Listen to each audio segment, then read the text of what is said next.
Welcome back. Are you also fed up with your old daily car doesn't have a working heater? Well, in this one I'm gonna go through the steps of how to search for the faults, what could be wrong with it, and how to do a coolant core or heater core flush to make sure that your old car's heater system is all up to the task of running the full heat on the cold days. So there's a couple of possibilities why you don't have any heat on. First of all, it could be the blower. This is the heater assembly of a typical old car. This is a 71 Toyota Celica. I've removed the blower assembly, as you see, would fit in this hole, held on by 3 bolts. All the other stuff here we'll go through in a moment. But try to see if you can flick on your fan. If you can't flick on your fan, there's a couple of possibilities. It can be the switch, or it can be the fan, or it can be the wiring, maybe even the power source. So I had smoke coming from my dash earlier, so I kind of suspected the old blower motor here to be done. So I just removed it from the car, also to have a look at it. And it doesn't really look that bad. It doesn't catch on anything. It doesn't make any sounds. It doesn't. It's not supposed to do so. Taking it apart to making sure that the axles are clean, runs free. Then just hooking it up to ordinary car battery just to make sure that it works. And if this works, then the problem is elsewhere. So just hook it up with whatever you got. This is not going to draw a lot of current, so you can just put a few wires to it.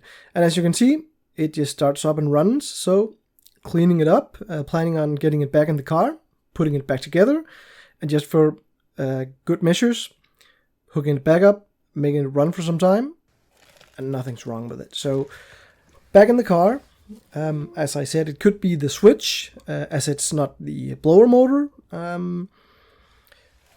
So I'll go through this to make sure that there's continuity. I have an old dash laying around, but unfortunately the blower switch assembly isn't present.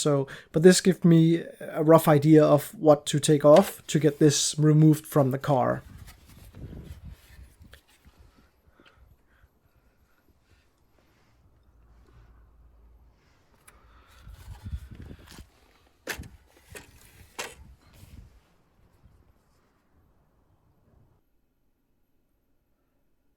So, as you can see, this car had added some aftermarket gauges, which made it kind of a pain in the ass to get the dash out.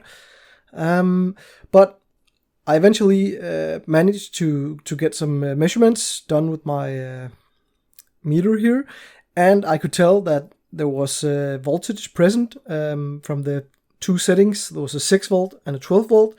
So clearly it's not that either. So back to the heater core, as I suspected from the start was the fault. You basically just remove the in and the out hoses in the engine compartment going to the engine. Then you connect it up, one of them up to a hose from your water outlet, and the other one back into a bucket, so you can kind of keep on tabs what's coming out. So, and this has been on for 20-30 seconds, nothing's coming out. So it's clearly clogged somewhere.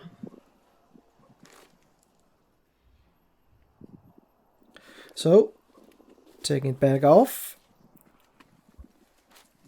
And then we're going to go in here again. So this is the valve that controls the recirculation of water from your heater core back to your engine. Otherwise it will just run water through it all the time. It's not necessary. Only when you have the heat on it's open. So, and this is supposed to be fully open at this setting, but nothing is coming through. So you can remove this. It's quite easy. It's often just held on with a couple of bolts. And when you remove the bottom hose, you basically empty the entire heater core of water. So just have something to pick that up in, container of sorts. Then with that being done, get all the rusted bolts out. And in my case, of course, one of them was stuck. So I just drilled it and put some pliers to the remaining bit and got that out. But here you go. This is on the bench, and you can clearly see that all this gunk, it's just totally blocking the valve. So this could be the problem. I hope the entire heater core isn't filled with this, because then I think I have to replace it. So just using some clean hot water and just trying to dig some of this stuff out. And this is mostly leftovers from this car.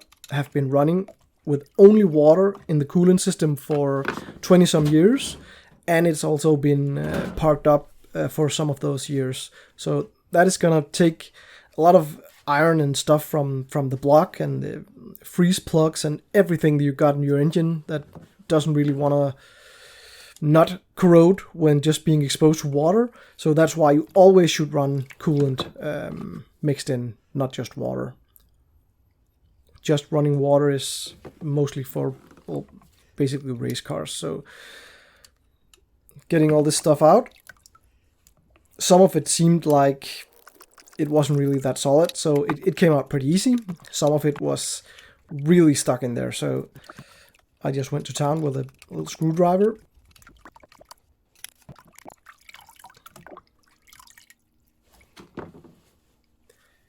And after just basically rinsing it a few times, I could get the valve to move. You could get a new valve.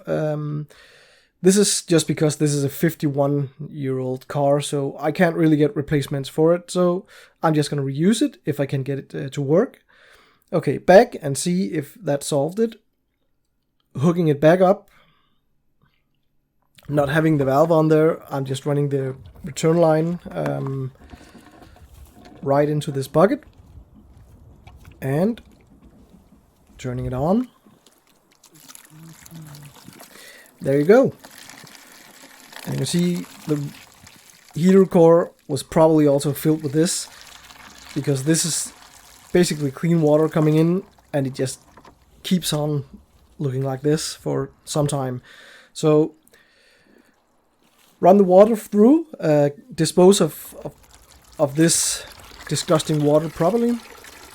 I ended up going through, I think, 4 or 5 buckets before it was clean. And I'm pretty happy with that, because the rest of the coolant and everything in the engine is not going to be any more clean as this. So just letting it run through.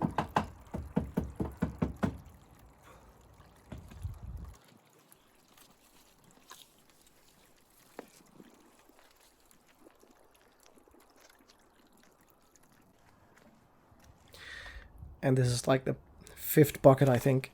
So, nice and clear. Then pop the hoses back off.